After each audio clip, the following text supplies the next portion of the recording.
place called the Projector that is closing down, that is entering voluntary liquidation. And I think it's a good chance for us to talk about creativity, what it means in Singapore, the art scene, and also, the cost of it. With work ceremony, so we'll talk some bits about money. Yeah. There's a lot of overhead costs involved in the running of the cinema. You have the people running the popcorn booth, you have... The projector itself. Correct. The projector itself. Maintenance. Every single cinema has like a projectionist, multiple projectionists running it. Like it's a craft in itself. There's like a large segment of voices online that also say that it's like a landlord problem, right? Like rents in Singapore are rising too high, and in such a way that businesses are no longer sustainable. Right, I'll be the evil landlord advocate. I think for a landlord to own a place, they put out a lot of investment capital, they put out a lot of resources also, and also a lot of risk. And if I am just doing this as an investment, I don't think I'm obligated to cater to be a patron of the arts. All these alternative spaces, right? They are there to host and hold space for alternative voices, for maybe more progressive, for more radical thinking. And when the government subsidizes places like that, taxpayers and the general public and maybe more conservative members of society will come out and say, why is my money being used for such purposes? I did not vote for this. You look at the mural of the Samsui woman, right? Yeah, exactly. Because sometimes I think like the government does want to do all these things, but then because they have to listen to stakeholders, and listen to all stakeholders doesn't just mean like the artsy-fartsy person. It could be the super conservative person, like little bit also kabe. Increasingly, our generation is feeling disconnected from Singapore. It's down to a lack of shared culture. Yeah, we watch K-pop music videos, we listen to K-pop, American movies, Japanese anime, Korean dramas, Korean thrillers, Chinese like Wang Ju, Duan Jus, right? Thai boy love. Like boys love. Thai horror. Yeah. Because by virtue of us being such a global nation. Singapore, when it comes to soft power, has a lot to do. Correct. What do people think about Singaporeans overseas? From what I understand is like, we are very reliable. Pragmatic. We count money a lot. And I mean, that's people's impression of us. They do not want to come here to consume the culture. They see it as like safe as convenient. So I do think, if we can find a way to make our culture more exciting to people, it could even help us. Yeah. It's almost like we are appealing to the government to consider looking at arts and culture as a different thing, because it could be very useful investment in the long term. Exactly. Right? To keep the social compact tight, but also to maybe develop it as something that is a P&L thing that works very well for all the other initiatives that Singapore wants to push for.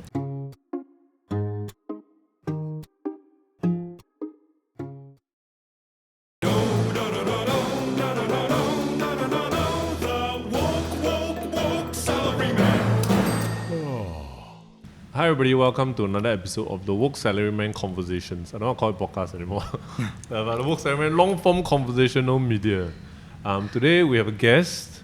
His name is Chai Hong. Hello. And he is a film director. Is that accurate to say? Yes, I am. 2 years ago, I wouldn't have called myself that, but now that I have my first film coming out... First feature film. Okay, right. Film director can already. Feature. Right.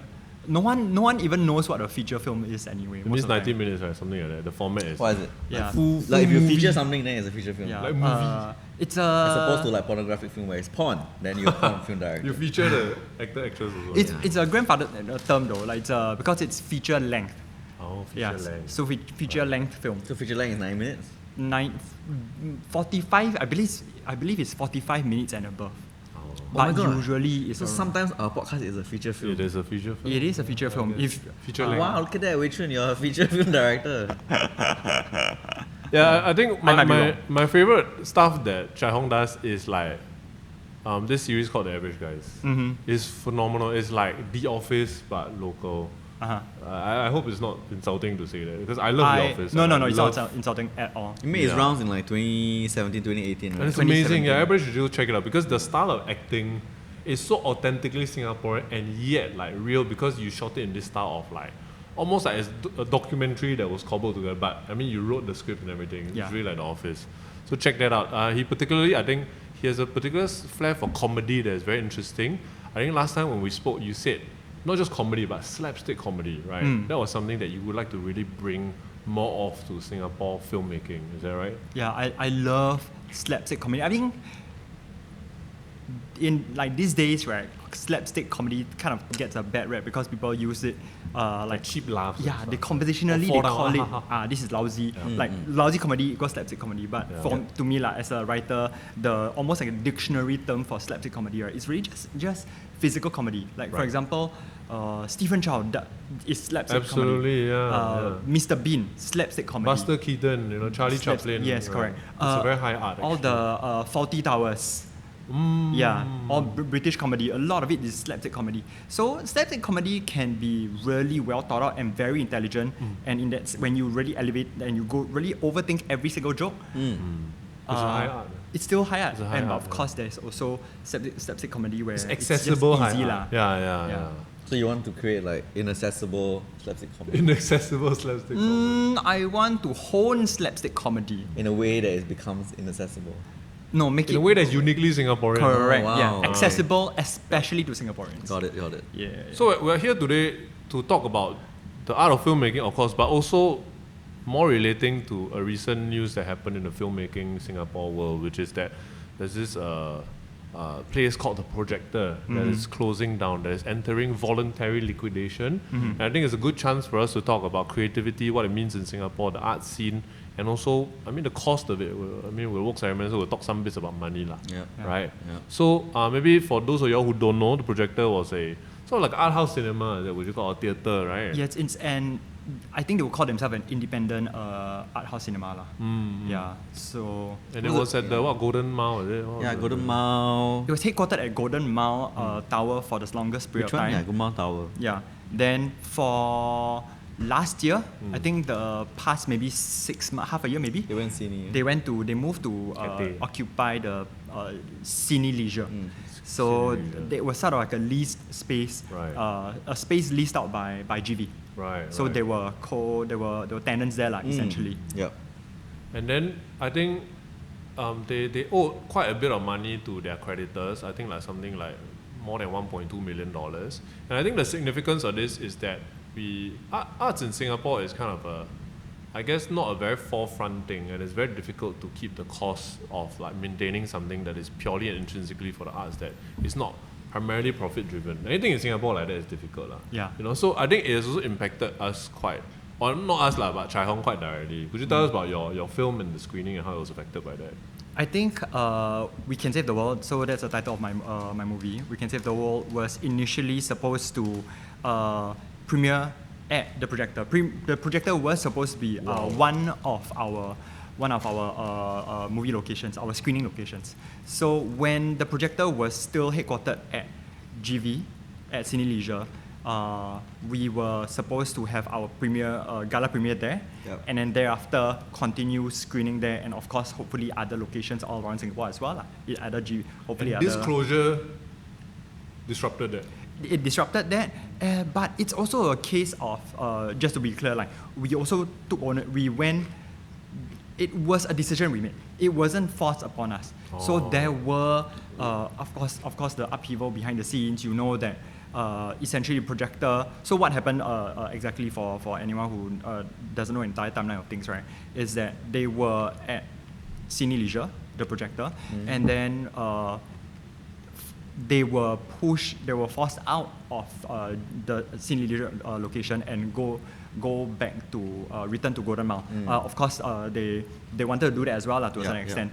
But that decision for them, because they went back to Golden Mile, we went, you know what? Because of what movie we were making a mainstream movie. We Can Save the World. It's a commercial movie. We don't want to make an art house movie. Continuing to premiere with the Projector at Golden Mile would have had casted a certain image on the movie sure one, like art house movie, blah blah blah blah blah blah. Then there was also an option to continue at GV itself, at Cine Leisure itself, now under the banner of GV. But then at that point, we weren't fully sure whether that would have been a good release period and in the mainstream cinemas yet. This is like just 1 month ago, right? Correct. And that was being dominated by Fantastic Four, by Superman. So we were like, okay, you know what? This is, even though we didn't want this feels like a point where maybe we should take the opportunity to recalibrate and make sure that we are doing the right things. So we made a very, very tough decision. So many things to consider. Yeah, I was like shocked by the speed of it all. Like first Projector go back to Golden Mile. Then like not long later, Projector say, okay. Forced liquidation. Yeah. Or voluntary liquidation, sorry. Yeah. So the news about Projector's forced liquidation, right, we didn't know about. Like we knew at the same time as I think the press, when the press release came out. So we were shocked as well. But what made you decide to then initially even like consider having it at the Projector? Like did it mean something to you? The Projector, for one, is the very first theatre, very first cinema where I screened my very first movie at, my first short film. So right after, for the film school, people who know about film school, right after you graduate from film school, right, you have Screening your first movie, first short film that I directed. Then that was screened at the Projector. So there is sentimentality there, but at the same time, on a larger basis, right, on a wider basis, the Projector is a place that always welcomed filmmakers, always welcomed independent filmmakers, local filmmakers, and who wanted to do something, to do anything. So in that sense, right, they are, because of who they are, they really encourage and represent and welcome filmmakers without any judgment. So they really went, okay, this is a good date, we like your film, let's go.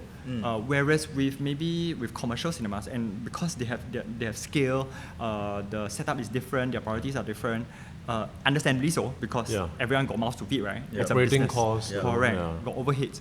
And very often, all these large cinemas, right, they also have a very packed schedule to deal with. From your summer blockbusters, etc. Because if you're not filming fantastic, you're not screening Fantastic Four, you're losing that slot, that opportunity to earn that money, right? Yeah, and for these large cinema chains, for them to program us without any clear confidence in us, and this one is understandable because who are we for them to have confidence in us? If this is my second or third movie and my first movie did very well already, okay, then great. But first movie they cannot take that risk, understandably so. But people like Projector were always willing to take a risk on younger filmmakers or independent filmmakers. Yeah, so that's what I think it represents to me. What does Projector represent to you? Wait, that sounds weird. No, I get the question. Why did I say that way? What does the Projector represent to me, I think? It's fine. What does Projector mean to you? What did I say represent? So I'm not so deep into it. I study animation, so I am kind of vaguely interested in filmmaking and also like theatre and like films. But I think it's a nice thing to have. But honestly, I also didn't say support it a lot. I got watch some films there. The significance to me more is like an annual thing where because I'm from the NTU Art Design and Media School, right? Every time like you say, the graduate films, they will screen it at the Projector, usually. So it meant that to me, that it was always a place I go to watch the next batch's films, and there's something special about the Projector in terms of like the venue also. It's very intimate because the seats are like a bit rickety, and then underneath got also like I don't know what is it like some company and some filmmakers. You have people like companies owning or like donating a seat, right? A seat. Benefactor. Yeah. So there's something very old school and nicely charming about the space also. Not just that also, the space outside the Projector where there's like a little bar and then you can order drinks. It's a very nice hangout spot for anybody. They won't chase you out. It was a very like treasured space for people to go and hang out when they were in town and they need somewhere to have HT or like or just hang out and chill. Just hang out and chill. Yeah. So I think in this case, like we have lost that scene, a little bit of that scene. How about you? Projector mean anything to you? Yeah, I mean for in the 2010, right, when I was a young 20-something-year-old, I mean like Projector is like a default place to go on a date, right? Show people like, you're cultured, you like indie film, you're not just like a basic guy. Oh, that was your priority, showing people. You're just not a basic guy, right? Then you go to Projector. And I mean, I like it, but I think, unfortunately for myself and Projector, I didn't like it enough to go to it every month, or So I mean, people like me probably have like a big part to play in the Projector's demise. Like just like the casual person, right? Yeah. By simply not going to the projector, by subscribing to Netflix and wanting to watch Fantastic Four instead of, let's say, I don't know, like blue is the warmest color, right? We caused the demise of you're dating yourself. We didn't cause it, right? What? Blue is the worst color. Wow, that is 20. Hey, wait. First of all, it doesn't matter when you experience the film. Right? Okay. It's all about the film itself. No judgment. I'm just. Okay. Anyway, so people like us cause its demise. Were your dates successful when you brought your dates there? Depends what you call like a successful date, Wei Chun, right? So like, okay, does every date have to result in marriage? I mean, if that's the case, then no. No, I would say second date. Second date. So each of the first dates result in a second date. Yeah, I think they were successful. So thank that's you. truly So a good great job, loss. give Projector. Truly a great loss. Like now, dudes got nowhere to bring people on the first date to show how cultured they are, or one less place. Now they have to go to Museum, Flix Baba or Movie Vault, right, where they watch an indie film. Plugging like this kind of illegal sites. No, I mean Netflix doesn't have it, right? Yeah. Realistically, people will, without Projector, It's true. they will do some other, Artsy not fartsy so activity. Yeah. They'll not do a not so very mainstream way to achieve. Yeah. I think what was success sad, so far. what was sad and very shocking about it was the speed of how it played out, like you're saying a little bit, and also the lack of transparency, which they don't owe anybody. Yeah, they're not a public company. They're not obligated to share it. But I felt like, I wonder if they had communicated this kind of a crisis situation, that more people might have stepped up to offer a helping hand. And I don't know whether they might not be able to do that because of some reason or whatever lah. But just jumping in, isn't that like also not sustainable also? Yeah, It's yeah. like the Gong Cha effect, right? I remember last time Gong Cha was very popular in Singapore. Then after it died. Then after like no one gave two hoots about Gong Cha. Then one day they said, hey, we're closing down. Then the queue was so damn long. But in the end, it was just like a one-time spurt also. Yeah, and people were jumping on it, right? Like when CNA put out that video of the revelry, right? People going there to celebrate, like the goodbye party for Projector, and there were people partying. Yep. And to be honest, I wasn't there partying. I went to take a look because I wanted to say goodbye, because it's like the place where we were supposed, the history that I spoke about just now, right? Yeah. To be honest, it felt a bit sad. I don't know whether they felt sad, because of course, maybe they felt sad, that's why they party even harder, right? Yeah. But Yeah, I guess. that was the most packed I've seen Projector in a very, very long time. Right.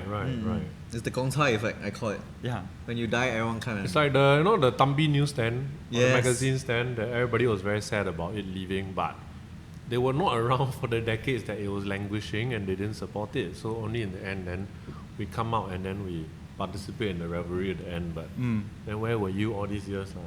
Yeah, lor. Regretfully, I have to say, I also did not Same. spend a single cent on Tambi and stuff. Oh no, sorry, not Tambi.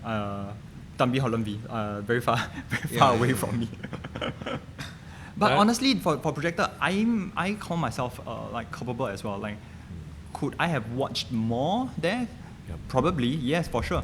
But I didn't watch as many movies there as I, in hindsight, would have liked. I mean, there's a lot of things at play, like changing consumer habits, for sure. COVID really did a number on the way that we treat cinema watching as an experience, And not just Projector, like, I mean, Yeah. Cathay Yes. apparently It's everything. is feeling it also. So, Yeah. I mean, if Cathay that runs, commercials before every film, Yeah, that's true. from all like, the insurance company, the government, like, it's already struggling. Yeah. Then what about indie cinema that doesn't run advertising and don't show stuff that is immediately popular at the moment, that's not hyped up at the moment? But of course, I think if we were to just blame it purely on the consumer, I think that is like a bit too predictable for a whole segment podcast. Right? You know what I You mean? always like to do Yeah, that. because you always do this. We always say, yeah, the market is like that. But I mean, I get it, and I still think that's true, right? But there's like a large segment of voices online that also say that it's like a landlord problem, right? Like rents in Singapore are rising too high, and in such a way that businesses are no longer sustainable. What are your thoughts on that? Personally, right, I know people expect like, oh my god, a filmmaker coming on the podcast like about this very sensitive topic, that I will immediately jump and stand on the filmmaker side, right?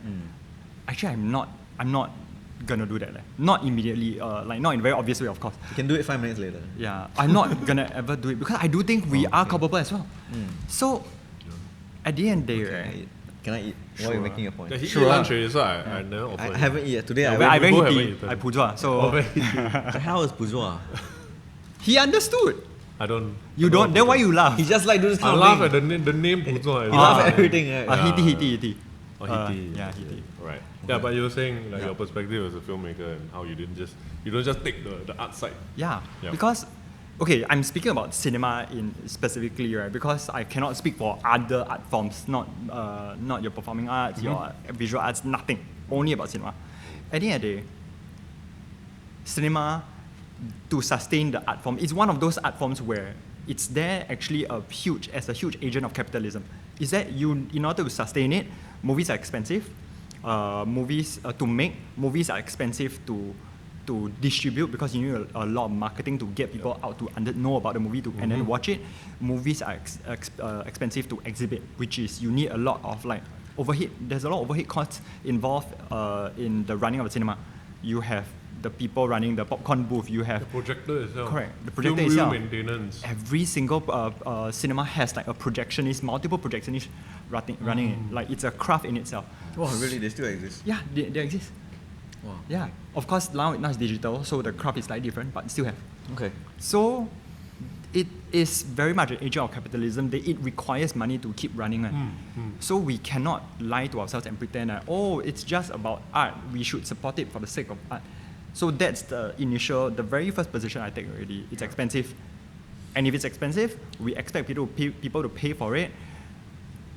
We should, as filmmakers, understand that and also go, okay, what can I do to create something that actually helps people get butts into cinemas? So you're saying help the cinema people also to have something in there that makes it revenue generating. So when they screen your thing, they don't lose money. Exactly. Right. Because I look at it as like what can I control?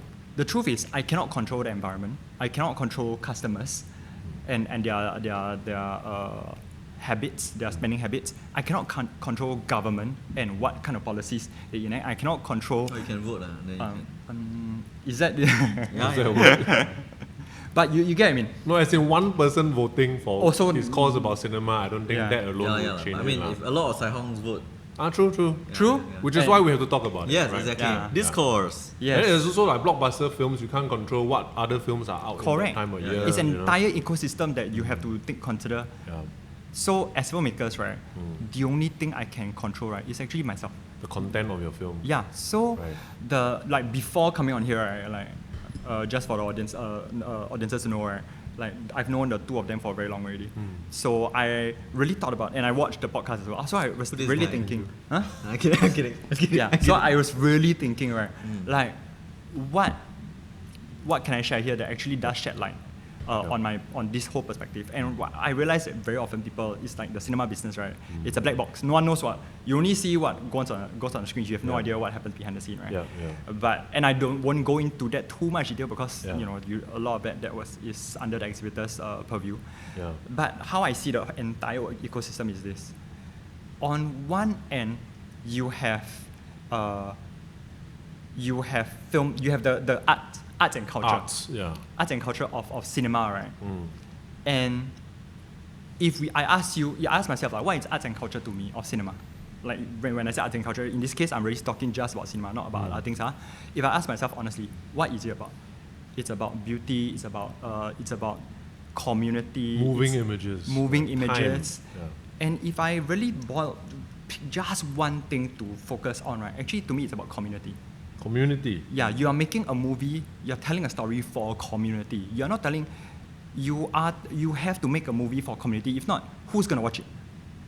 If you don't make it for a community, you don't think about someone a person in mind. Yeah.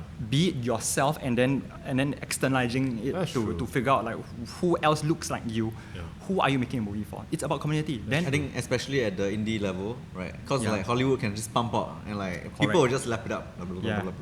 yeah. But then like for you, like community is It's It makes important. sense. Yeah, it And makes also sense. the act of screening something means you show other people. It's not the same with say painting and sculpture where Exactly. I might do it for myself in my backyard, nobody knows. No, we got back. Yeah, so rich. Wow.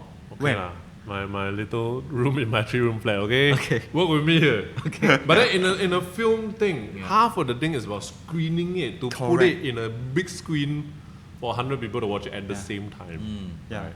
So like there's this line by Denis Villeneuve, the Blade director by Blade Dune, Runner. Blade Runner. I don't know. Dune 1. I'm uncultured. You know lah. But continue. You know lah. You know, you've seen confirm. One. Yeah, Dune 1, Dune 2, Blade Continue, Runner. I'm ashamed. Anyway, Arrival. He said this that I think he said it. I hope I'm not attributing the wrong person. Okay, I But- can edit and post on it. Yeah. That if the world ended, apocalypse, he was the only person left alive. Would he tell stories? Would he make movies? The answer is no. No. No. You make, then Yeah. the analogy here is that you tell stories to communicate with people. That's very true. That's a great point. You should Because be- I would tell stories. So if I'm in an apocalypse, I would write shit in the stones and stuff. But I'm doing it so that next time people might know that Your imagined It's a, community. yeah, exactly. Yeah. I think one way to improve his code is say like when the world ends, not if. Wow, so certain. Oh, okay. Wow. When it ends. Okay, we get into that later on episode 2 of Okay. part 2 of this. But so there's arts and culture. So we go down to the whole thing of community, right? Yeah. But right now, let's say talking in Singapore context, right, for our audiences, right, who is that community? That community is so far removed from your movie, from most movies, most cinema making in Singapore. When we make art house movies, and community this, or what? Like people in Singapore who would watch and pay to Correct. watch these things. yeah, exactly. Most of the community that you actually need to watch the movie, they have no idea what the movie is about. They have no connection to the movie, Right. not tangentially, not directly. So then, this is the world we live in. I'm just putting out. This is the world we live in. There's art and craft. There's a craft of cinema, and there's a community that you're actually trying to connect with. And there's this huge gap in the middle, filled with social media, conflicting priorities, parenthood, Globalization. attention economy. So you can't reach them. Right. Years ago, before social media came about, like in the 1990s or 2000s, when this wasn't there, it was a lot easier to just go, I make the kind of movie I want to make, and I will find my audience. And those days, perfectly acceptable because you don't have this gap in the middle. It's a lot the gap is a lot smaller. It's a lot easier to actually find that little cross section, and your movie actually got a shot of reaching people. And But last time earning you money. still need to impress, say, the people that control The media, the critics. the distribution on that, right? Yeah. So isn't that also like a problem that you have to go and impress them and For pitch sure. to them and compromise on your idea? But I Yeah. guess last time like there are less alternatives Yeah. for attention. Also. Correct. Right. Yeah. Oh, that's true. So yeah. in terms of for them also as well, the distributors Yeah. as well, it's easier to see that like how the connectivity, the connective tissue between your movie and the audiences. Right. These days don't have. My gripe is with us clinging on to this dynamic to go, I'll make the kind of movie I want to make. Yeah. And then hope and wait Right. for it to reach the community. Right. Never. It will never do that. Especially for I think like film, because the upfront cost is so damn high that you can't iterate like we can on social media with a comic. Because the cost of producing a comic, 20 pages, is not nearly on the same level as a film. Exactly. Right? So you can't make these kind of bets. If Yeah. you make one bet, it's already how many $100,000? Yeah. You cannot do another But one. even then, if we create like a comic just to entertain both of us, Yeah. there might be 2 likes or maybe like 18 likes on the. I mean, we do that, but we can iterate. You see, social media 18 very likes, low really. cost of publication. Yeah. I mean, we make stuff that don't work. But that's part and parcel of us trying So stuff the out. cost of failure is so low. But the cost of production for a movie is so high. You gotta get it right. Exactly. Because if you don't get it right in your first or second movie, right, you are tarred with the brush of this guy makes unprofitable movies. Who will screen your shit? Correct. Right. So then, my thought process was always, this is what we live in. What kind of movie can I actually make to cross that gap, to reach audiences? Because if the Right. audiences are not, because we always complain, the audiences are not coming. That's where I stand. That's why I'm going through this weird analogy, right? Yeah. The audiences are not going to come, and we can cry foul all we want, right? The audiences are not going to come. Then do we just say, Audiences are not gonna come. Audiences are not gonna come. I don't care. I do my shit. Right. Doesn't make any sense to and me. Then your shit falls apart. Correct. Then you can't. So then, if you maintain that level of insanity, right, and expect a different result, why? Why would you expect a different result? You can't blame audiences for not bridging a gap because they. I think about whenever I think about the potential of like making a movie for audiences, right? I think about the fact that there's an ER nurse who has a very tough day at work. Right. They have so much shit to do in their life. You think they will watch a movie that is not easy for them to watch? Yeah. You are a business owner, entrepreneur, you are salaryman, you have so much shit to deal with at work. Right. Do they really want to come back and then reach out across that gap to interact with your art and craft? Yeah. Yeah, sometimes I feel that. Sometimes when I watch like indie film, and the ending not satisfying, then I'm like, Or even the intro is already like some weird stuff and you don't know what's going on. It's an out of body thing or non-diegetic music or whatever. And you're like, what's going on? You have to do a lot of work to get in that mind space. That's why I think people like trash TV. I watch trash TV too. like the hee ha. Like reality TV because it's easy to access. I know what I'm getting. It's comforting at the end of the day when I'm at Uranus or whatever, you know. Exactly. And you can't fault people for being like that. You can't. That's very fair for you to say because I think what a lot of us do in the art community is that we will blame people for being stupid, for being not open-minded Not cultured enough, or not not refined. cultured, to be able to do that work to cross the initial step to try to bridge that thing that you're talking about. Yeah. But then to you, you're saying it is your job to Yeah. make that easy for them, Yeah. is it? So, the perfect scenario, right, in a functioning arts economy, is that there's a mix of all sorts of kinds of arts and craft, of all sorts of a variety of different culture products. Right. That are some varieties spectrum of, lah, yeah, right. that can meet. So there is a cultural lot of, product like including like batik and exactly, wooden club. or like Yakult. wayang kulit, Or whatever. the frog that you. Is that what you do in your free time? You don't know what? You never see my frog collection at home? Yeah, never. I haven't been to a place. He yet. does have a frog collection. Yeah, I'm supposed to go this place. But I think the haven't. Karakara frog actually is a manufactured thing. Yeah. They make it in China. made in but China. it's sell- Culture, right? I guess it is. So But yeah, I threw you off your point. No, I didn't. Okay, so, in the perfect arts economy, right, there's a whole spectrum of different Options. yes, cultural Right. products, including film. Yeah. So there is a lot of value in having cultural products, right? That maybe are movies that are a bit more inaccessible, Yeah. and then certain subset of audience need to reach across and then grab hold a movie and then get engaged, and then they will have some mind-bending, world-altering takeaway. Great. Yeah. Not denying that at all. But today, in today's world, right, we have too many of that and not enough of this. Too many of that is what? Too That many is of movies. people doing their own artistic things. Correct. Not catering to the accessibility of the thing. Correct. But exactly. Don't you think it's more of like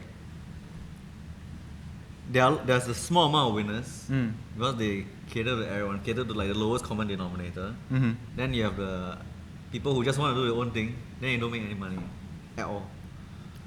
There are people there are filmmakers who actually go, or arts makers who go, is like who think that way lah, and all power to them. If they have a way of making a living beyond arts making, great.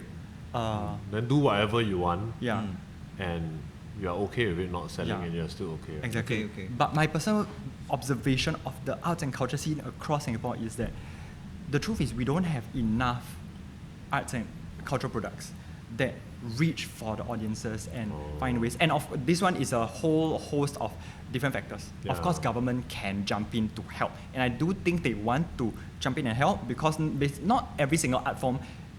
It's not easy for every single art form to reach across Yes. like that, Yeah. Yeah, lor. Like So it's a very performing arts and nuanced. stuff has a very different. You have to actually be there at the location Yeah. when they're doing this thing, and you might not understand it. And Yeah. I like to always use this to describe the spectrum. I call it art versus design, and that's what we talk about a lot at the work ceremony. So art to me, when I put it in this spectrum, right, art just means absolutely 100%. I do what I want for myself, selfish. But there's great beauty in that too, because some of the most amazing things that change history and change the whole course of how we see the world happen because somebody did that. That they say, fuck all this other thing that works. I'm feeling so vividly for this. I'm just gonna do my own thing, and then that, boom, explodes. And then the next side is design. When I'm designing something, I am making something that works to solve a problem for somebody else, community. So I feel like Woke Simon, for example, to me, and this has shifted a lot, I feel like Woke Simon to me is 30% art, 70% design. So the stuff that we make, a lot of it, we are doing it to run the business. We're still saying what we agree on, of course, but we also have to think about the business and what we need to do to keep things afloat. But then we find kind of opportunities for ourselves to say things that we want to say on the platform that might not work. And we're okay with it not working because we built it into the business that this is an expense that we'll pay for. But it's also not as if we selfishly push our own opinion also. So it's like whatever we feel like it's best that society adopts, not just what Goh Wei Chun or He Ming thinks is best. It's consideration for the audience essentially. And very often we, as arts makers, sometimes it's absolutely true that you do have to go with that, the 30% art. You go, I believe in something, I believe a certain vision of the world, of the future that I want to put out there, whether anyone else believes in it or not. Right. Great. Yeah. But then there's also, there's a side of things that the world that we contend with today, the truth is social media is here to stay. Yeah. Then if people are not there to consume your art because of social media, do we just carry on barreling down that path and going, you know what, I hate social media divides us, but then you continue doing it without thinking about how you can contend with that new reality of social media, like changing the entire landscape. I feel like the sad part is I actually think when Singaporeans harness, local art makers harness their creativity in that direction, right? I think amazing things can be done. Right. Yeah. And it's like how you use social media to promote your film also. You're doing this thing where you're trying to like tease the trailer but not give it to us.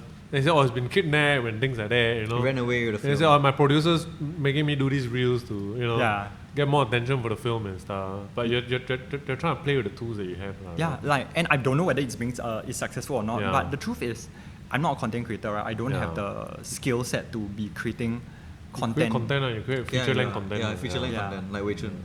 Film-length content. But the craft is the craft looks very different. Like, on both ends, there is, I don't quite have the muscle to create content on short form content on a daily basis. But so recognizing that, right, I went, okay, you know what, but we cannot complain. We cannot just, do we just say, give up and just die, man? Just let things take their natural course. We can't do that, ma. But maybe I'd be a bit of a kind of a art devil advocate here. So if I'm somebody who likes to make very arty films and I don't want to compromise on that, and good for you, I'm happy for you that you can make your films in a way that's more accessible because you're into comedy. It's like I happen to fall in love with the wrong thing. I fall in love with the thing that doesn't earn money. So what would you say to my resentfulness then? Like, you to give me some advice on how to survive in Singapore. That is awesome. That is an awesome question because I was like that. I have an answer to that. Right. Because We Can Save the World was not the first movie script that I wrote. Right. The first script that I wrote is this story called Looking for a Friend. A bit more leaning towards the art house side. A bit more. It's like a crime in a crime genre. Has a terrible ending. Like in terms of like painting the world as it is. So by its very nature, right, it's definitely not gonna be like a blockbuster. Success, not gonna appeal to large. Like they call it 4-quadrant. It's not gonna do that. A 4-quadrant. Yeah, so that's a term they use for like in cinema, where if you can appeal to like, is it a 4-quadrant movie?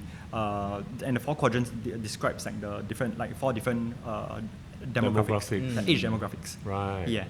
So from young to old. So this initial version was definitely not. Yeah, actually when I thought to myself, even though people would say there's no need for you to do that, and that's why there's no need for me to do that as well.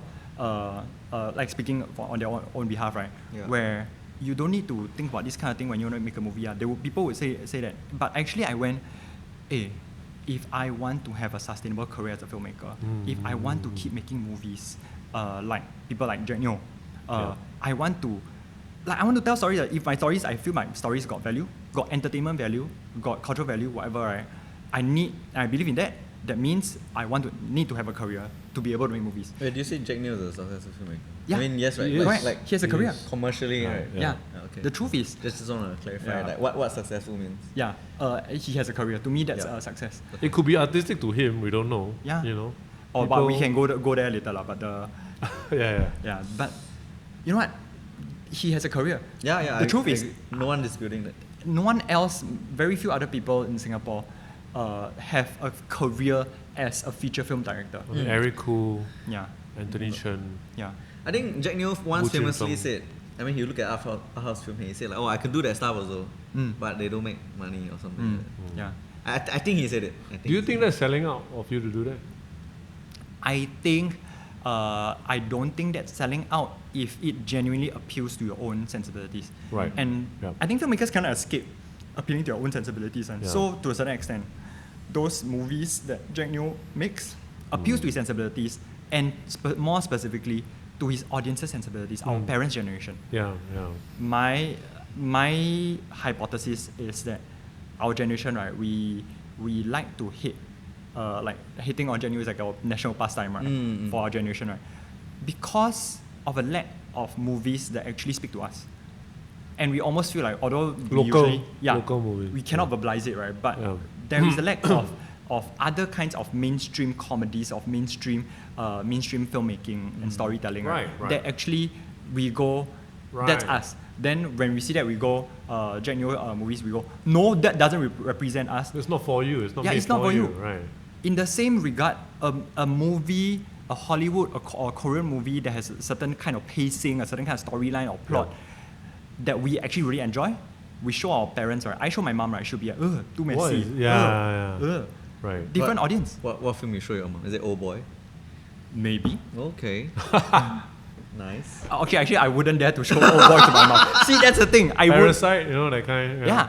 Perhaps Right. okay to show your mom. Yeah. I think Yeah, Old Boy. I think Parasite. You sure the scene where I think Old the Boy. couple? You haven't watched. Oh, It's okay. It's okay. okay. I know the synopsis, yeah. Or a couple scene. No. yeah. But you get my drift. Yeah, right? yeah. So Right. so We Can Save the World is the combination of that thought process. That of Right. course I want to tell a good story, I want to make a good film, but I also want to be sure that I don't have any regrets. Right, I right. did my best to try to make a film that reached out to audiences of our generation as well. Got it. Right. And whether it's successful or not, the one is see the reception with the audiences already lah.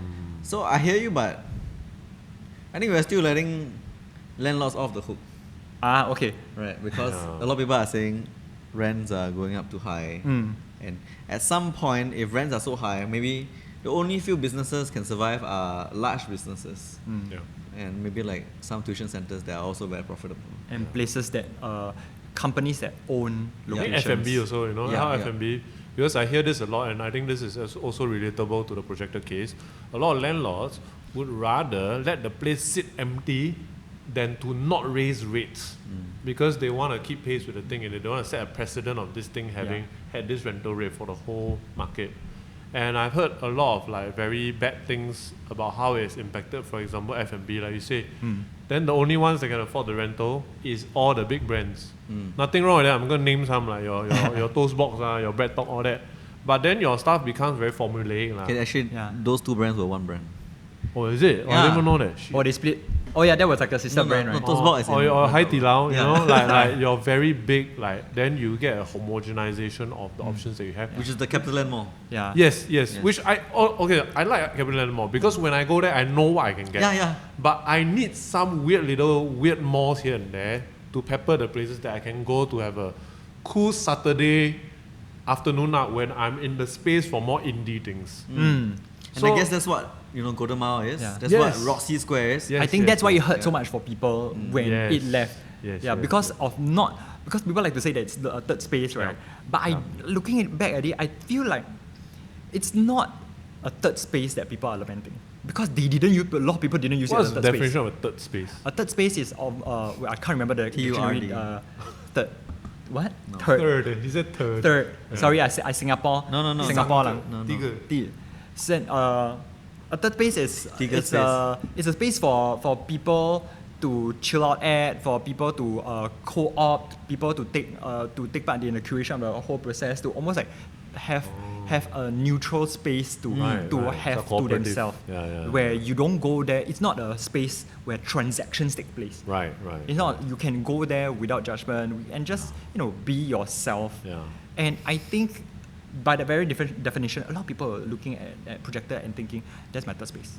They were looking at all these art spaces and that's my third space. But if you don't transact, then how they earn, then how they pay rental? That's Yeah. the tough part, Yeah. Okay, but then there's also like, why not landlords, make rent lower so we can have a diversity of clients well beyond, the usual CapitaLand lineup. Not that CapitaLand lineup, it sucks. Honestly, CapitaLand is not bad lah. I quite like the predictability. Is this building a CapitaLand own building? No, it is. I don't know. I don't know who owns it. Yeah. Not us. We're just tenants. It's just tenants. Yeah. Yeah, I think but- I can be the advocate here. Right? I'll be the evil landlord advocate.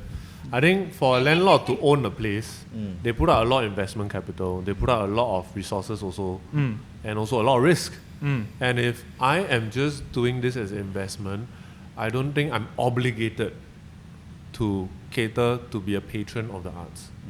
That's the difficult thing about it. And landlords don't owe any of us anything, except that when maybe in the short term it doesn't matter that Projector dies, but in the long term, Singapore suffers,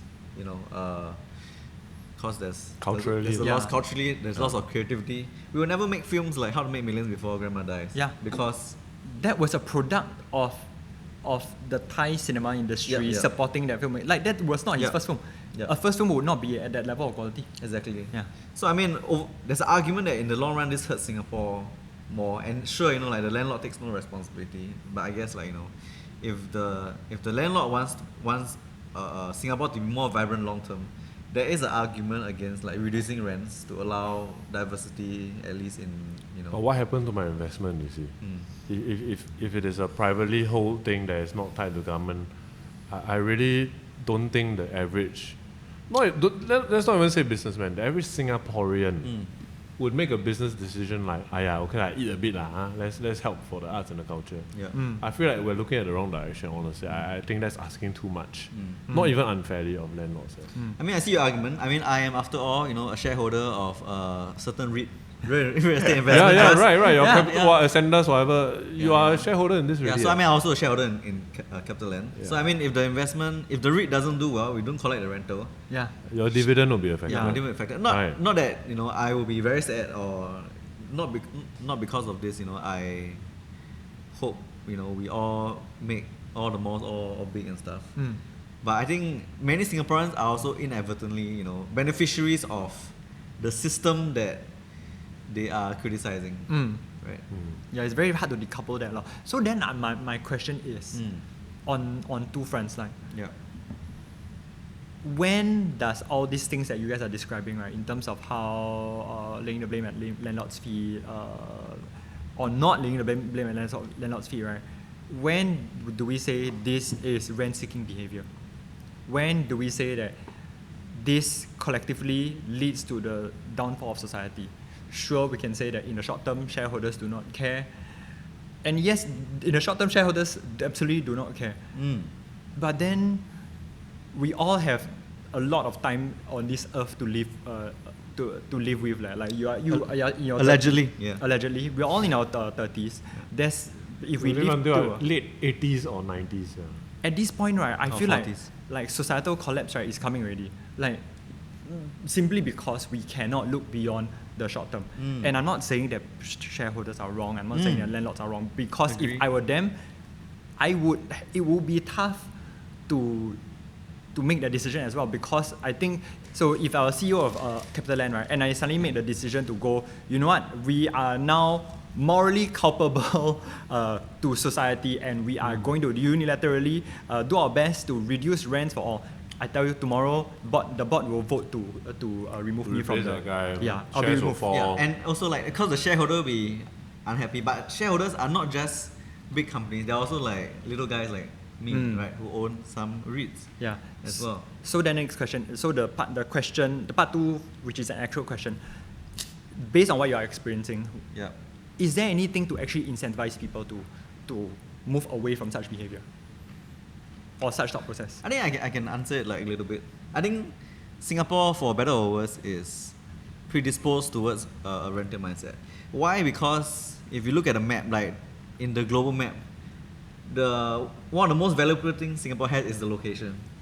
You build something here, and because it's in the crossroads in east and west, it immediately becomes more valuable than, let's say, if you build it in, I don't know, Timbuktu or something. No offense to Timbuktu. Right. Can you even point to where Timbuktu is on the map? You probably can actually. Oh shit, you can. Okay, don't I play, can't. don't play. Don't mess with his Okay, don't play, geography. Okay.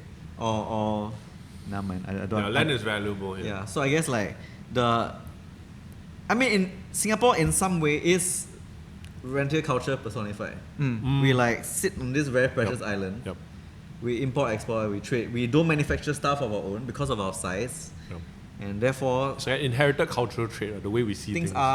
things are the way we are. And it's not even like exactly 100% Singapore's fault, because like these are one of the few cards that we have to sit on a valuable piece of land, right? And then after that, rent it out to people who want to come here because they want like a safe and stable place to kind of do their stuff. So I don't know how to answer your question, but I think I explained. I think we can zoom out Singapore and is pretty examine it exposed. as like, because there are a lot of like factors to these things, a lot of players lah. So we talked about renter, right? Or we talked about landlord. Government, there's government, right? Then there's people who will or will not choose to see the film. Then there's also the filmmakers and then the projector itself. So I feel like in this case we haven't talked about is government. Yeah. You made some stuff on IG that I really liked about the idea of classification and how film is classified in the government's perspective. Could you say more about that? So the fascinating thing about the classification of arts and culture in Singapore, right, is that arts and culture is governed by MCCY, the Ministry of Culture, NAC, Community and Youth. MCCY. So MCCY, and the stat board, the corresponding stat board, which is NAC, National Arts Council. Yeah. Media is governed by MDDI today, and of course then IMDA, which is the Infocom Media Development Authority. Yeah. Sorry, I had a burp. Yes, we don't stop. Yeah. So it creates a lot of problems on the ground, because when they come up with policies to help the arts and culture, or to do targeted things for arts and culture community, right? The media or the media community, right? The filmmaking community, the TV community, no, we don't experience it. Actually, we all go, and it's super confusing because we are always living in this weird situation where we see NAC come up with some new grant or new policy that actually affects arts exhibition spaces, and we go, oh, that sounds like it's great for us. Oh, I cannot count the number of times I've seen a piece of news that I went, wow, that sounds awesome. Wait But a you all don't minute. count as art. Yeah, we are not art. Which is a completely gross misclassification, because it's not even like film is this new-fangled thing that is coming around there. Yeah. Film as art has been around longer than Singapore has been around. Yeah. So it feels like a gross misclassification of what this thing is. It's Yeah lor. media. Exactly. What you're making is media. So it cannot even be art. Yeah. So the thing is, the civil servants, I think I suspect lah. I think no one will ever actually say it out loud. But I wouldn't want them to. But you're about to say it out loud. But I believe people Say are something. aware of how it plays out in real life, Yep, and people yep, do yep. feel weird about it. Yep. It's just that is how things are classified, and everyone needs to work around it. I'm not in strange the industry, ways. so but I will guess at the difference between being classified as media and art. If you're an art thing, the explanation of why you are doing and why you deserve funding is completely different from if you're a media thing. I want this funding, they'll ask you to, but does it have this? How is it depicted? You need to submit this beforehand, let's see, and all that stuff. So that already makes art making in the film side of things so difficult, right? Yeah, so I have several ideas, and of course everyone has always a lot of like hypotheses about why it's managed like that, right? Yeah. But I can only speak to the impact of it, which is that, for example, recently when Culture Pass is being rolled out. Everybody gets some money to spend on cultural things. Correct. Yeah. Wow, the filmmakers, of course, the arts committee, they're all overjoyed. Because when the Culture Pass is at its core as a policy, right, it's fantastic because the idea there It's so is good, yeah. to introduce. It's a damn smart piece of I policy give you making. money, you spend on arts and culture. Yeah, they want people to build the muscle Yes. of paying for culture and arts performances, and then Great. after that, Yeah. so great. Then the filmmaking community, me leh? And the thing is, it's not for lack of trying. I think they themselves, IMDA, from what I know, they are going. We want to make it available for filmmaking as well, for cinema, but because of this strange quirk of how the classification of government of the whole delineation works, right? Yeah. Somehow, then now they have to wait. We all have to wait for whether it gets passed through. It qualifies as this. Correct. And then I believe they want to make it happen, but a lot of things are making it standing in the way, becoming turning into stumbling blocks. Wow. Yeah, and that is just one example of policy I think that's that may or may not work out in our favor. Yeah, it's a good point to highlight. I think on this note also we can turn into government side. So government is also one of these players that we talk a lot about when it comes to, let's just say film is classified as arts and culture, right? Do we think that the government should subsidize or sponsor spaces like the Projector? Wow. My hot take is no. And this one I stand on government side a little bit. I can take the role of, I can be the bad guy. Let me be a bad guy. Okay. I'll be a good guy. Okay. Because the Projector, all these alternative spaces, right, by their very nature, they are there to host and hold space for alternative voices, for maybe more progressive, for more radical thinking. The government, and when the government subsidizes places like that, taxpayers and the general public and maybe more conservative members of society will come out and say, why is my money being used for such purposes? I did not vote for this. Right. Yeah. And to a certain extent, because we're all members of society, we're all voting members of society, right? It's a democracy, right? They have their I mean, I can perspective. agree with that. I mean, let's say I am very, very progressive, but how is my voice more important than someone who is super conservative? Especially if there are a lot of them. I mean, if we are, after like true democracy, like there are 2 votes who will win my 1 vote, right? So I think that definitely matters as well. Yeah, lor. Then now I jump back to the artist side of things, right? Then it's the government's prerogative, right, to actually decide, okay, what is for the betterment of society? What is good for society? And that's a very hard thing to decide. Exactly. Yeah. You show people working, there is not anyone 100% that will agree with what you say. Exactly. Yeah, it's hard to draw that line. So you leave it to the free market, right? If the free market and does have enough progressives that can support like art film, then I mean art. No, actually, I would like to make the argument of government should support actually. Yeah, no, but can I finish my point? Yeah. Yeah, so I mean, if the free Because market, you're moving on to free market, already, that's not government already. Yeah. But you can finish your point. Yeah. Okay, yeah. So I mean, if the free market has enough people that can afford in this cinema and want it, then it will thrive. If not, it will go the way. But I know back to Wei Chun's point, he's gonna make. I do feel like there's a way for government to support, but it requires again, like you say, free market and the people to be a bit more. We talked earlier off camera about social compact. I think this is part of it. So social compact comes together when we talk about, say, we pay taxes to support people who are in poverty, who might not be able to earn income and stuff. I feel like arts expression, it will require a little bit of an evolution of our mindset where we understand that this is a taxation to allow our people to express their experience on a filmic or whatever medium level. And we might disagree with it, but this is just who we are culturally, that we must let that happen because this is our contribution. Agree. Yeah. I feel like that is the way it should be in the future, but I also understand what you're saying.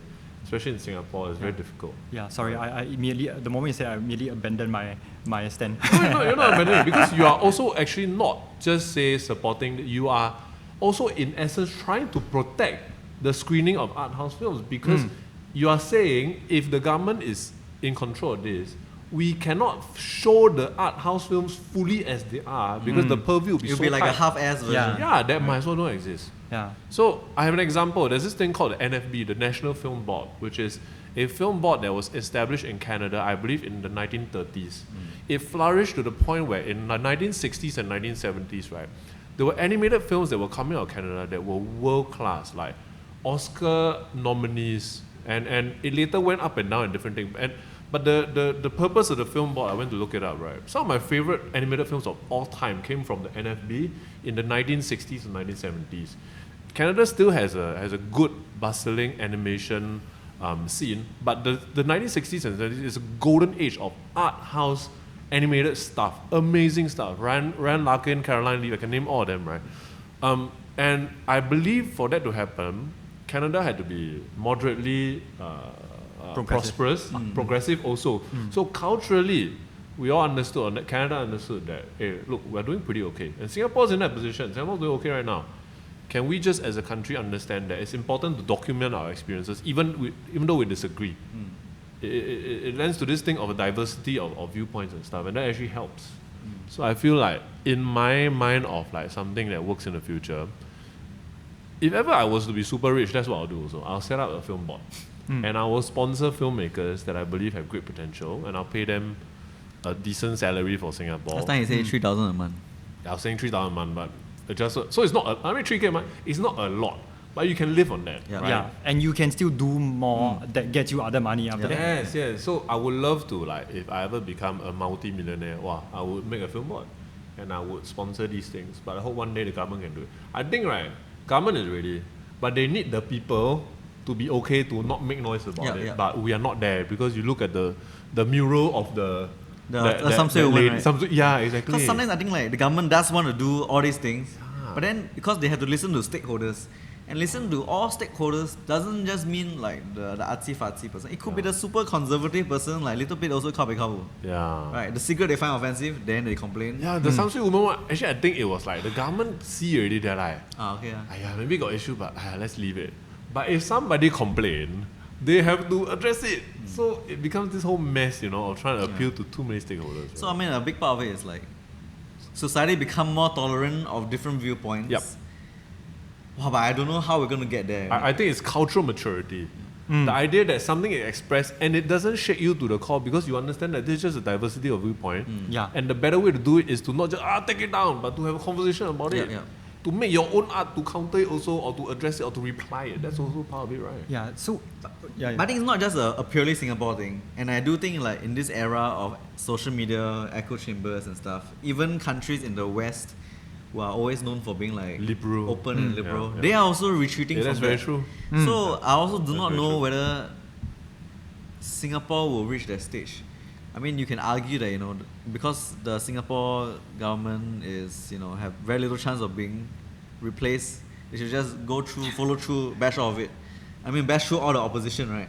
But at the end, like they have to bear the cost. I believe he means opposition in terms of like naysayers, not opposition party. Yeah. Yeah. Right? I mean, kinda right? I mean, which is why things move so fast, which is also a good thing, Right. but also a bad thing also. Yeah. So many people are saying like, why not just push through? Yep. Don't care what other people think. Yep. But I think like that's not 100% what a society should be, where the government just ignore other people also. Especially large proportions of society who are not progressive. Yeah.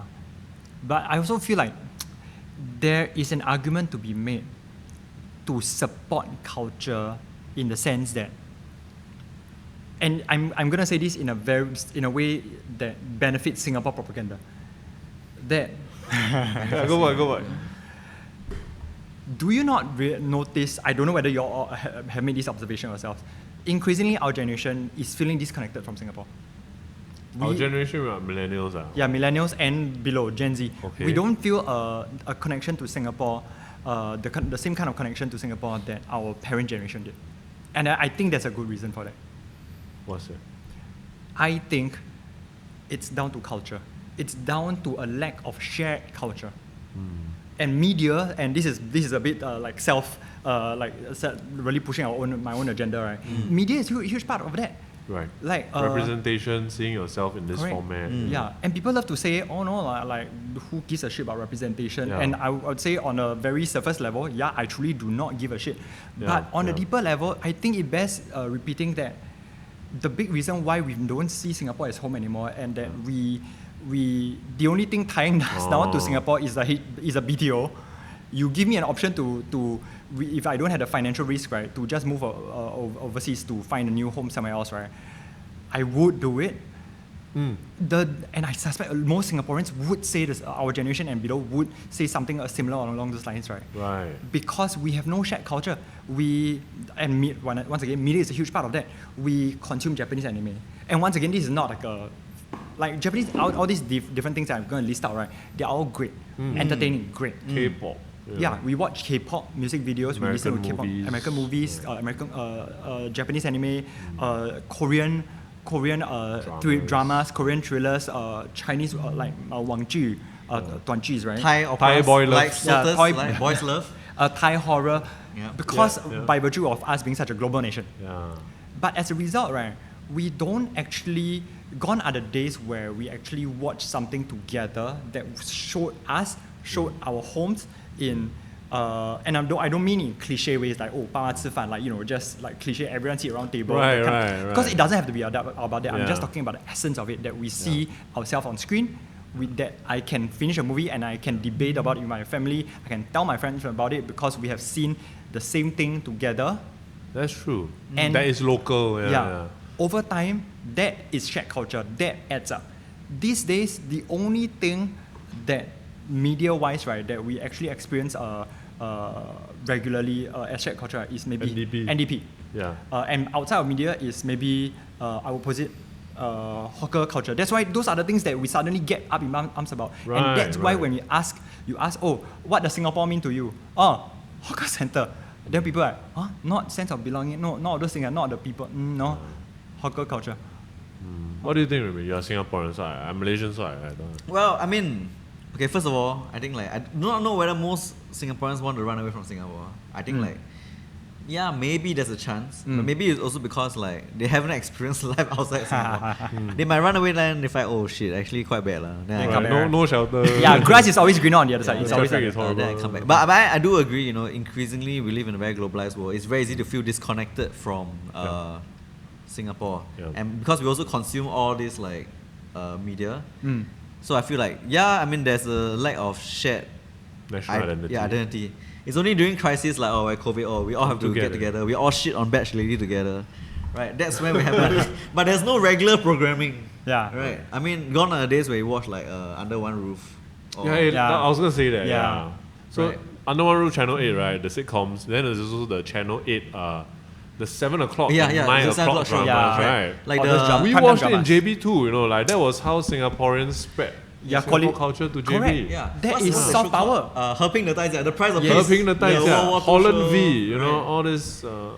Yeah, so I mean, and I also to a large extent agree like representation matters. I mean, right now if we don't create any stuff of our own, we're just gonna let like, other people control the narrative of what Singaporeans are, right?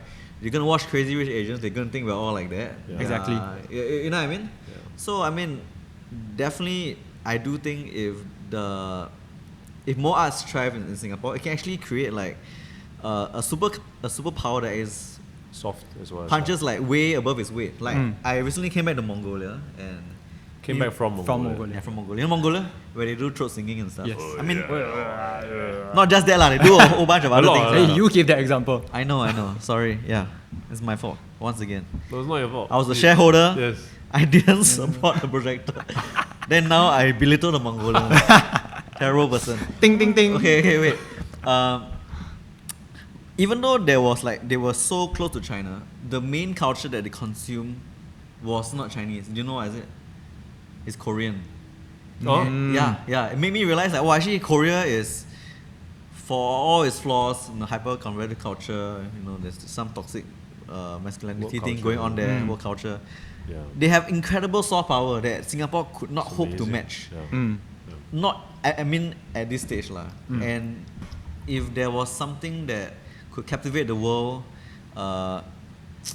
in a way a resource poor country can't do, I think it's soft power. Like think about it, like the UK is such a small country, but images of the Big Ben and red telephone booths until today, like capture the imagination of so many people. But they around used the to world. rule the world. They used to be the existing world order. So I Yeah, think yeah, that helps as well. but I'm saying that they do it through soft power. It's not just hard power. Correct. Yeah. So I mean, I feel like Singapore, when it comes to soft power, has a lot to do. Correct. What do people think about Singaporeans overseas? From what I understand, is like we are very reliable. Pragmatic. Yeah. We count money a lot. Yeah. I was literally in a conference, a Southeast Asian conference, where East Timor guy said, "Oh, you know the Singaporeans." Because this was a discussion whether East Timor should join ASEAN. They said, but the other countries say okay, but you know Singaporeans, they love their math. And I mean, that's people's impression of us. I mean, it's not one of like love and adoration. They do not want to come here to consume the culture. They see it as like safe as convenient. So I do think, if we can find a way to make our culture more exciting to people, it could even help us globally. Well, I like how this is shaping up. Yeah. It's almost like we are appealing to the government to consider looking at arts and culture as a different thing, because it investment, could be very useful investment in the long term. Exactly. Right? To keep the social compact tight, but also to maybe even develop it as something that is a P&L thing that works very well for all the other initiatives that Singapore wants to push for. Yeah. Because people recognize us more, know us for something else beyond just being reliable and safe and Yeah. stable. I even think back to the unity thing. Like these days, there's a lot of foreign interference campaigns going on. There's Right. like large countries that the names start with C, right? That go around to control the narrative, try to divide Singaporeans. Canada, damn it. Damn, Yeah, damn National Canada. Film Board. Yeah. You So like you did it again. I mean, I know a lot of older Singaporeans who consume media from this certain superpower, and then they start to think a certain way. Right, right, They start to express Yeah. thoughts that are very divisive to society. Yeah, I do think like more investment. It's like a when it comes natural to local deterrent, culture right? will Yeah. actually help unite us. Yeah, Correct. yeah. You can mount all the disinformation campaigns you want, right? But nothing beats good storytelling. Yeah. There's like what are you? I'm the uniter. But actually, the uniter is, a shared experience that is no longer widely available to Singaporeans. Yeah, I'm talking about like the radicalization one. You know, I like spot a friend. You know what I'm talking about, right? Yeah, yeah. Okay. I just want to make sure people understand what I say. If not, you can do a little explainer. Or box actually, here. Wei Chun will do it. Cause I read hands off one from this Give podcast. me more work to do in post. Well, No, but agree. Cause the thing is, culture has a price. Culture actually has a price tag. Yes. And It's a cost center. and the thing is, people don't realize that when we came up, the story of Singapore is that Lee Kuan Yew, was it Lee Kuan Yew that said that Singapore has no other resource other than its people. I think the social studies said that. But I know Singapore said this was a mud flat. Now it's a modern metropolis. Or Lee Kuan Yew said that. Lee Kuan Yew said that? I mean, he's not alive to sue me. Yeah. But I watched the Estate. documentary. What about AI Lee Kuan Yew? I'm That pretty one, sure we don't it's not care AI about Lee it. Kuan Yew, Yeah, but stories, right, are also a resource that for Singapore that actually, if we look at it, Yep. it's unlimited. Yep. It's one of those resources that actually is unlimited. We just need to invest in Yeah, it. when it take hold, it will just multiply by itself because of how effective it is. You Yeah. don't need to spend cost to go and multiply it some more.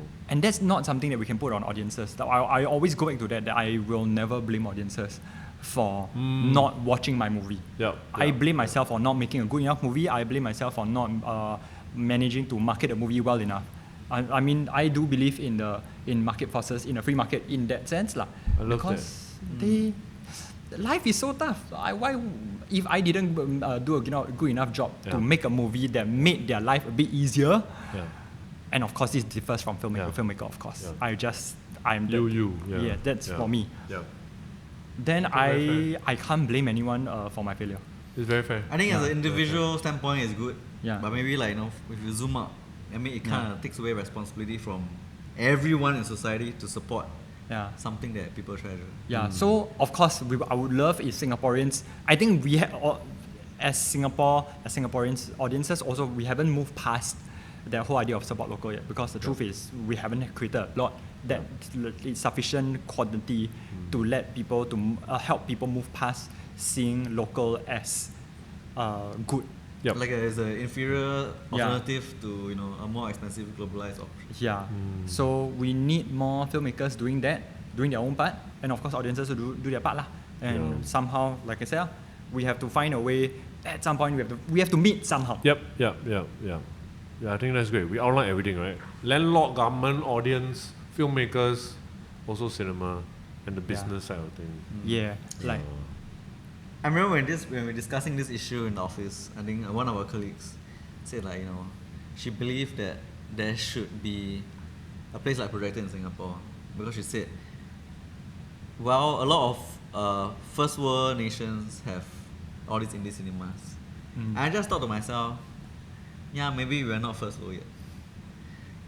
You're economically first world, but maybe culturally not there yet. Or we can be on the way to doing it. I mean, one day. Yeah, to be fair to Singapore, it is a very fast transition from like a country that was not so rich to now being so rich. So culture also takes a while to come into place. It's like when you have to grow people say it. like the Chinese tourists, after they become wealthy, they went overseas to make a fuss. Yeah, they're uncouth, they poop and they pee. Yeah, but it's actually they're kids. Yeah, because China became so wealthy in such a short period of time. Yeah. And I think many times you must realize for Singapore, we kind of work with like a similar timeline also. It takes a while for culture to change. It takes time for people to be more willing to pay for stuff. Whether or not it's local films or hawker culture. I think the challenge is, can these things tong long enough until people are ready? I love the word tong. Right. If not, they'll just die.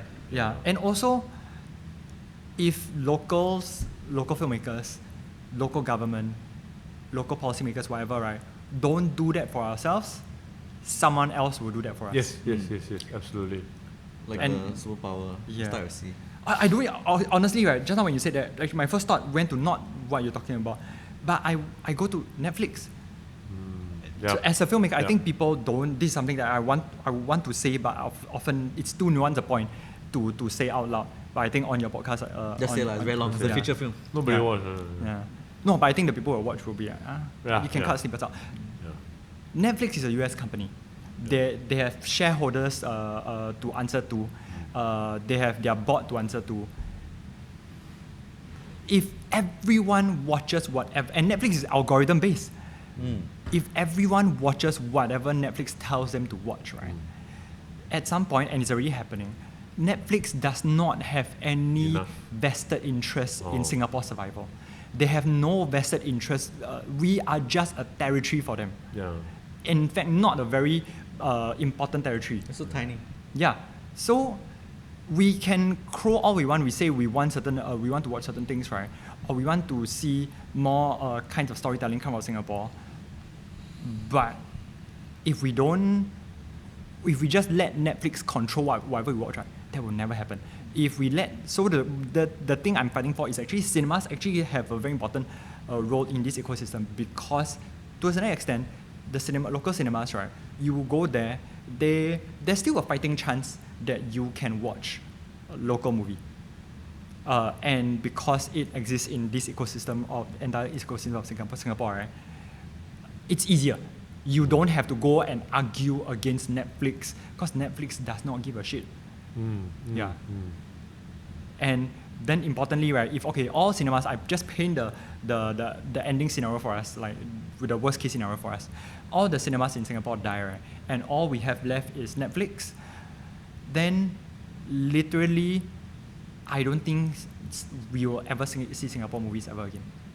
Or at least if you see, right, it's really like the cheapest, maybe not lousiest, but the cheapest movies you can ever see, because you will never be able to make a movie, because government grants can only go so far towards getting a movie made. Then after you make a movie, then the only place you can sell to is Netflix. Netflix, because it's competition with Netflix don't owe Singapore a living. Correct, and Netflix will just tell you, you want your movie on Netflix, right? $10,000. You pay us to distribute your film. Correct, and you have nothing to say, because on YouTube. Demand and supply. We all know that movie, that scene from was it Kopitiam or something, that the Jack Neo film. I think Our Boys to Men that did that, because he has to find that money to make that film. And Food Republic. Yeah, because if you're making a film for a local audience, even if 80% of Singaporeans show to watch your film, in terms of box office tickets, you're not gonna be able to recoup your losses. That's why you need sponsorship on the So front he end. created like a mixed revenue model. Yeah, exactly. Because box office ain't gonna cut it. Yeah. Unless that film somehow becomes viral overseas. Yeah. Which I heard it happened for I Not Stupid. It did well in Malaysia, it did well in Hong Kong, because these are also cultures that have very strong pressure when it comes to schooling and studying. Yeah, then, but after having done the math for We Can Save the World, right? We realized you don't need that many Singaporeans to watch it. Oh, is it? Yeah. Actually, if you can get 80% of Singaporeans, I know win-win already, that's an arbitrary number you draw, right? arbitrary. 80%, right? It's a lot. It's a lot. 80% you will earn probably more than 10 mil at the box office already. Right. You will laugh all the way. There's no way you're not talking about profit. Then the inverse side is that how much are you making a movie for lah? Right. And the idea is to make a movie as efficiently as possible, as budget friendly as possible, while having most bang for buck. That one is down to craft. So that one is not down to politics or whatever or ecosystem. That one is down to craft. Whether the you scale of your story, whether you Correct. need a lot of extras and special effects and things like so that. Jack's movies will have that sponsorship because he has shareholder pressure in terms of getting those movies, making those movies profitable before they even start shooting. Right. So he's there, like he and his producers all very smart about it. He's a businessman, right? Yeah, he's Canvassing process. yeah, both a filmmaker and businessman that actually has everything worked out. Who can And blame him? I don't blame him. I respect him. Like to be honest, our generation, whether or not we adopt those methods or we seek out new methods, we should be trying to create that environment for ourselves. Right. Yeah. These new or whatever adapted business models that work, so we can keep making this format of artwork that reflect the Singapore experience For for local us. Yeah, lor. Yeah. So no matter what, even though there's net flash pay in your face, I mean, just understand that it was needed to make the thing possible. Yeah. Yeah. I mean, we do sponsor content in a way to make the stuff we do possible. Yeah. And that's an acceptable trade-off lah. As long as the storytelling that you do is worth people's time. Right, yeah. I That's think also that's the a nice context, way to right? put it, right? You don't want to waste people's, you want to make their time worth it that day. Yeah. I mean, 90 minutes is a lot to ask to somebody to go down to a theatre and get dressed and go out, Yeah. Why must get dressed? parking. Then you go dressed. naked, man. Because at home you can watch naked, man. You go to theatre and Do you watch. watch Do you really Netflix watch naked? Netflix? You don't know that? Maybe I do. We on next episode we will have Wei Chun's wife on the show. So, wait, since talk about 90 minutes, has it been 90 minutes since I we think did very it? long already, but I like it that we just don't cut so much and we just go, Okay, you're going to say something, I interrupted you. I'm very rude. No, but the promise of a feature film actually is that if we told a coherent, a good story for 90 minutes, the culture, the experience will last more than that. The thing that I always believed that I think this is something romantic, like a dream that I had ever since I was a film student. We shouldn't like this now. Yeah. I like it. Yeah, is that my dream is when the credits roll, people continue thinking about the movie. Yep. My nightmare, would be when the credits roll, people go, "Hey, what's for dinner?" Right. Yeah. That means you failed. Yeah. And my hot take today is too many movies, independent, mainstream, commercial, Hollywood, Marvel, whatever. Too many movies do not achieve this. Yeah, I think people's relationship with those movies also is like, I'll just go there and it'll take up like 2 hours of my time that it's just kind of interesting. Then when you walk out with everybody, you just hear people talk about movie like, oh, you like? Yeah, not bad. And that's it. Yeah. I remember when I watched like Parasite with my wife, we talked about it for like 2 weeks after that. Because Yes. fuck, and then discuss and what part we like, don't like, what part was not, like, Yeah. It's so good, right? Yeah. And I believe we have the talent to be making that kind of We movies. absolutely do, yeah. It's a structure that we will figure out how to make that happen. Right? Yeah, and it's an ethos, right? As long as we start once again start thinking about Yeah. like what movie am I making? How am I reaching out the audience to create a connection? Yeah. And a huge part, I believe, my hypothesis also is a huge part of making a connection is simply in the fact that it's Singaporean. What do you mean? Because a Singaporean filmmaker, a Singaporean storyteller, would be able to find nuggets of stuff about Singapore, about Singaporean lives, to create stories that will make people go, Can I swear? Should just end it at, the Yeah. fuck doesn't end the podcast. Right. So of course, that's not the full picture. You still need good storytelling. You still need a lot of those other elements. But I believe a huge element of that is, shit, this is not just good, but it's also Singaporean. People won't be saying that, but people will feel it. It's not just good, it's also me. Yes, exactly. Stay woke, salary. Yeah. Exactly. Stay with salary, man. That's great. I think it's very long. We're more to talk about probably. Yeah. But then let's save that for another time. Rachel will say, don't blow our loot. No, I didn't say that. He just I said it off camera then you can like Pao told me. Okay, we censored. Yeah, so in any case, I think we want to hear from you and what your movie is about and where can we see it and stuff like that. So our movie, We Can Save the World, will be out in cinemas 18 September. In terms of the exhibitors that we'll be at, not confirmed yet. We are still in the talks because we need to know exactly how many prints, how many cinemas they will give us. Once that's out, we'll be announcing it on our socials. And I think we wanted to make a movie that can only experience in cinema. I think Rayming has already watched it. And I don't think this is a spoiler, but we've gone to New York at our New York premiere. We've done private screenings for people as well, for like test audiences to make sure that we didn't make a bad movie, right? And people were singing in the movie theater. Singing? Yes. Wow. People laughed. So we are very happy that even in New York, people are laughing. Like sometimes the Angmos are laughing harder than Singaporeans because Singaporeans are very stoic. They don't dare to laugh until they are given license. They see Angmo laugh, then they also laugh too. Colonization. Yes, yeah. Cultural, never mind. Imperialism. But by the end of the movie, we took some wild swings with it because I'm like we have to. All we've talked about, this whole thing, right? I'm betting my life. I'm betting my career on making movies, right?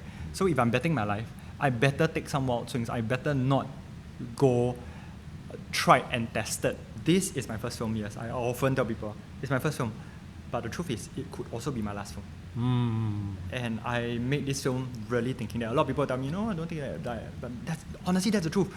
If I make this and doesn't do well like financially, right, I owe it to no one because I have a BTO. Right. If I want a family, and I think for Singaporeans, that is the things that we contend with. Yeah, so I mean, to me, that's what it is. But on the flip side, it also informed the thinking behind the movie, which is that if this is my first film, but also could be my last film, right, I better make it count in the marketing, in the making, in the ethos behind it, and also just the wild swings I take in the movie. I wanted to do things where other movies haven't really done before, and I kid you not, if you all watch a movie, you all will see that. Wow. When we went to New York for a world premiere, we were getting reactions from that, like that from New Yorkers, from Americans, from the festival directors, and we're getting that from Singaporeans as well in our private screenings. And when they watch a movie near the climax of the movie, audiences actually look at each other. We saw on camera, they look at each other and went, "Wait, they are doing this? They are the fuck? They are doing this?" And then so they went, they are doing this because the characters are doing something. Within 15 seconds, they went, the fuck? We are doing this? Right. Are we doing this? And then... I don't know what you're talking about, but I'll find out when I watch. There's only one way to find out. Yeah. And two ways. People post spoiler. Yeah. And I really wanted to make a movie that was memorable for fun reason. It's still craft-based. I'm not doing this just to like just throw shit on the wall and see what sticks, right? It's also, I did it in a way where this is still storytelling craft. It's still like Chekhov's gun. And figuring out, okay, I planned this at the start. Let's see if people notice it, and then by the end, it will be that much more successful and satisfying, and then it will take people to places they didn't expect. Right. Then, hopefully, when the credits roll, they will not think about dinner. Right. So what's the movie called again, and then where can we follow you on socials? The movie is called We Can Save the World. You can follow us at wecansavetheworld.movie. You can also follow me at Cheng Chai Hong. CHCHCH. I mean, this is a podcast, you all can put I can. And I don't know. I'm just gonna say this, but I don't know whether the podcast will be out by then. We are also doing something crazy after this, in another marketing stunt to in a build-up, where we are going to get audiences, get people, everyday Singaporeans, to nominate guest of honor for us for our gala premiere. So That's so interesting. Yeah, because we are not content creators, but Because guest of honor is quite a Singaporean thing, like for these Correct. kind of events, right? Yeah, so nominate your ama, Most your nominated. akong, your NS buddy, Right. your spouse, your pet, your baby. Your bomo and all Yeah, that, yes. whatever. Well, don't play Bomo. Yeah, don't play bomo. Why would you Oh, nominate can your play bomo? Mala, can play bomo. Yeah, this is known. Mother, okay, bomo will be, why you nominate me? I see something in the theater.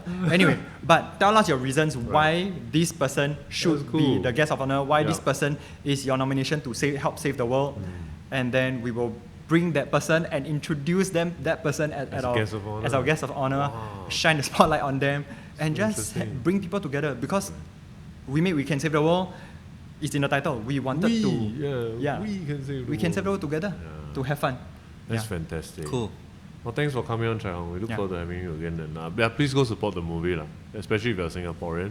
Mm. I think it behooves you to go and support the culture. And it's not going to be some like very difficult to. I mean, he has made a lot of efforts to make it accessible so you can go and just watch it and enjoy yourself. Yeah. So if this episode goes out and then we're so inspired by the idea of like filming, screening and stuff, and then we for some reason decide to only film our podcast and screen it at movie theaters, and we go bankrupt in trying to do so, then this will be the last episode of the Works Ironman long conversation format. Thanks very much for listening. It's been and, nice. it's been a great run. Yeah. Rate us give us good rating on IMDb. Yeah. Thanks for watching. Then this is a feature film. Yes, this is video. Credits, Bye-bye. Bye.